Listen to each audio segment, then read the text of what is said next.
अगदी त्याला नंबर सुद्धा दिलेला आहे। एकूण एक गोष्ट जी असावी म्हणजे कुठे कुठली कमतरता सोडण्याचा प्रयत्न नाही केलेला। Thank you so much. वेलकम मंडळी, आपल्याकडे एक विशेष अशी व्यक्ती आहे ज्यांचं नाव सुभाष राव। सुभाष राव तर खूप सुंदर अशी व्यक्ती। या व्यक्तीला जे रेल्वेचे इंजिन्स आहेत ते नवीन नवीन प्रकारे डेव्हलप कसे करायचे याविषयी खूप आवड आहे। मी मागच्या साधारणतः 4 ते 5 वर्षापासून हे सतत ऐकत असतो आणि आज त्यांनी मला प्रात्यक्षिक म्हणून दाखवायला आलं। खरंच खूप छान आहे जे त्यांनी जतन करून ठेवलं आहे आणि खूप सुंदर आहे। इथं पाहू शकतो आपण, त्याचं नाव त्यांनी WDM2 इंजिन आहे आणि अतिशय सुंदर आहे ते। अशाच प्रकारचे वेगवेगळे त्यांच्याकडे मॉडेल्स आहेत। आपण ते आता आलेत तर आपण त्यांच्याकडे माहिती जाणून घ्यायला काही हरकत नाही। तुम्ही जर माहिती सांगितलं निश्चितच आम्हाला सुद्धा याची आवड निर्माण होईल, तुम्ही ते दोन गोष्टी करण्याची एक काही इच्छा होईल किंवा विल पॉवर जी असते ती येऊ शकते। तर नक्की आम्हाला माहिती सांगा। ॲक्च्युली हा इंजिन लॉकडाऊनमध्ये बनवलं होतं।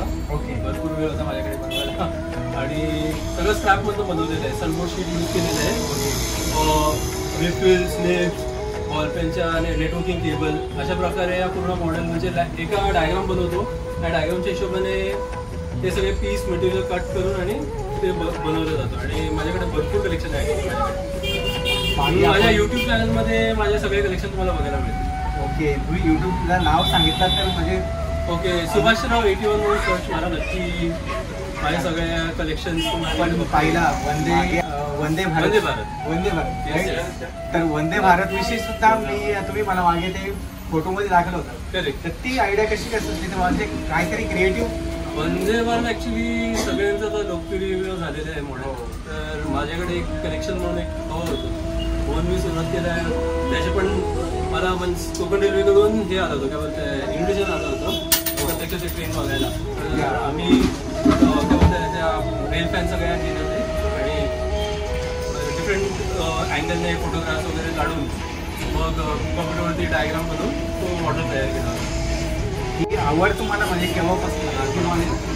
अगदी लहानपणापासून म्हणजे लोकांना म्हणजे ट्रेन बघितले एक आकर्षण असतं। हो नक्कीच, आम्हाला तर मला असं वाटतं की 12वी पर्यंत ट्रेन आहे हे कागदाच्या ट्रेन बनवून त्याच्याने खेळायचं, कारण आपल्याला रिअल ट्रेन्स म्हणजे तसे आहेत तसे अवेलेबल नसायचे। बरोबर, तर त्याच्यासाठी किंवा पेपरचं कार्डबोर्डचं ट्रेन बनवून त्यांनी खेळायचं। नंतर माझे अंकल होते साल्वी काका म्हणून, त्याने मला हेल्प केलं, बोलले तो कागदाचा बनवतो त्याच्यापेक्षा प्लास्टिकचा बनवला। हळूहळू तर ट्रान्सफॉर्मेशन चालू। जी आवड आहे ती आतापर्यंत म्हणजे काही बऱ्याच वेळा आपण पाहिलं की पूर्वी काय व्हायचं की टपालच तिकीट किंवा कॉईन्स असतात वेगवेगळे, किंवा अजूनही काही मंडळी अशी आहेत की वेगवेगळे कलेक्शन करतात। बट ऍक्च्युली त्या हॉबीज ना आता हळूहळू लुप्त होऊन चालले, कारण ना मोबाईलमुळे मीन्स लहान मुलांच्या पिढींना म्हणजे हॉबी म्हणून प्रकार आहे म्हणून तेच कळणार नाही, कारण कॉईन कलेक्शन, स्टॅम्प कलेक्शन भरपूर छंद असायचे।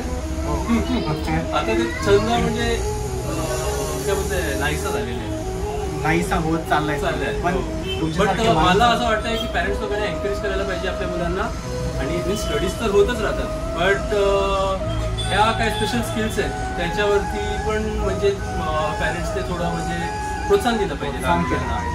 खरं तर अशा गोष्टी करत राहिल्याने ब्रेनची डेव्हलपमेंट जी आहे विद्यार्थ्यांची ती डेव्हलपमेंट चांगल्या प्रकारे होऊ शकते।